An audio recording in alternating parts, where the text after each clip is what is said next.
ভোলার দৌলত খান উপজেলায় নিখোঁজ হবার ৩ দিন পর লিটন নামে এক যুবকের মরদেহ উদ্ধার করেছে পুলিশ। শুক্রবার ১৩ মার্চ দুপুরে উপজেলার চর খলিফা ইউনিয়নের কলাকোপা এলাকার ৩ নম্বর ওয়ার্ডে একটি নির্মাণাধীন বাড়ির অব্যবহৃত সেফটি ট্যাঙ্ক থেকে বালু চাপা দেওয়া অবস্থায় তার মরদেহ উদ্ধার করা হয়। নিহত লিটন ওই এলাকার নায়েব বাড়ির বাসিন্দা হারুন নায়েবের ছেলে। ঘটনাটি এলাকায় ব্যাপক চাঞ্চল্যের সৃষ্টি করেছে। স্থানীয় সূত্রে জানা যায়, লিটনের স্ত্রী দীর্ঘদিন ধরে অসুস্থ থাকায় তিনি বাবার বাড়িতে অবস্থান করছিলেন। ফলে লিটন নিজ বাড়িতেই একা বসবাস করতেন। গত ১০ মার্চ রাতে তার বাবা-মা তাকে রাতের খাবার দিয়ে বাড়ি থেকে চলে যান। এরপর থেকে লিটনের আর কোনো খোঁজ পাওয়া যাচ্ছিল না। পরদিন সকাল থেকে তাকে খুঁজে না পেয়ে স্বজনরা বিভিন্ন স্থানে খোঁজাখুঁজি শুরু করেন। অনেক চেষ্টা করেও তার সন্ধান না পেয়ে শেষ পর্যন্ত পরিবার দৌলত খান থানায় একটি সাধারণ ডায়েরি করেন।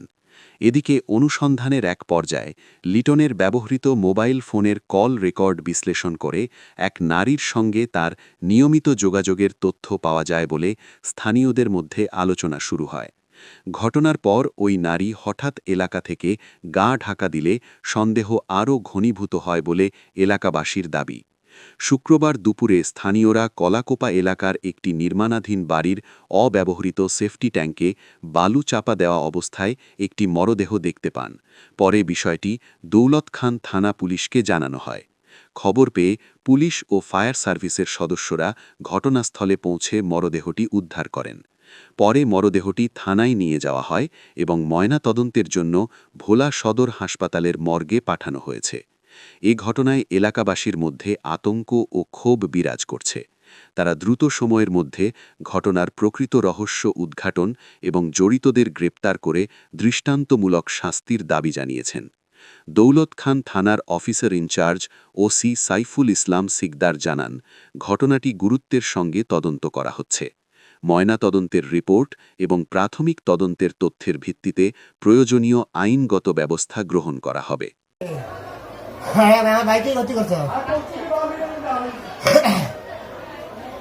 আমার বাইরে হয় ওন্ডা দিয়ে মারছে।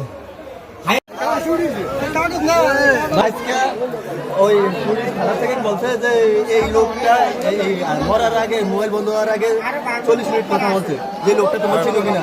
তখন আমরা ওই নাম্বারটা দেখি আর তার আইডি কার্ডটা দেখে দেখেন লোক এটাই দেওয়ার পরে কালকে সন্ধ্যাকালে সে পলে গেছে।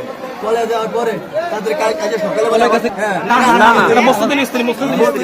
আগলা করে পরে যাওয়ার পরে আজকে আমরা সকালে ওই মহিলার শব্দ করে মানে কেউ জানে না, নিজের মধ্যে রাখছে যে আগ করতে কি হয়ে যায়। এটা হলো নদী বাঙ্গালা রাখছে আমরা জিজ্ঞাসার পরে ওরা আজকে আইসি। কালকে দেখলাম যে টাকির মুখ সুন্দরভাবে পরিষ্কার ছিল। আজকে টাকির সামনে আমার বস্তা বালু ঢাকা দিয়ে তখন আমাদের একটা সন্ধ্যা হয়ে গেছে।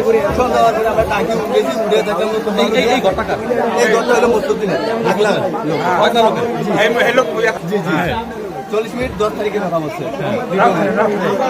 কথা বলার পরে আমরা আজকে আইসি উঠানোর পরে দেখলাম বালু দিয়ে কান্দি দিয়ে কেউ সাহসে জানে যে আমি আর একটা ছেলে আছে আমার সঙ্গে নামছে। নামার পরে আমি বালু সরাইছি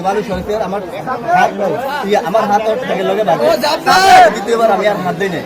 তারপরে আবার সামনের দিকে মাথার দিকে আগুয়েছি। যখন বালু মাথার থেকে সরাইছি তখন মাথার চোখ দেখা গেছে।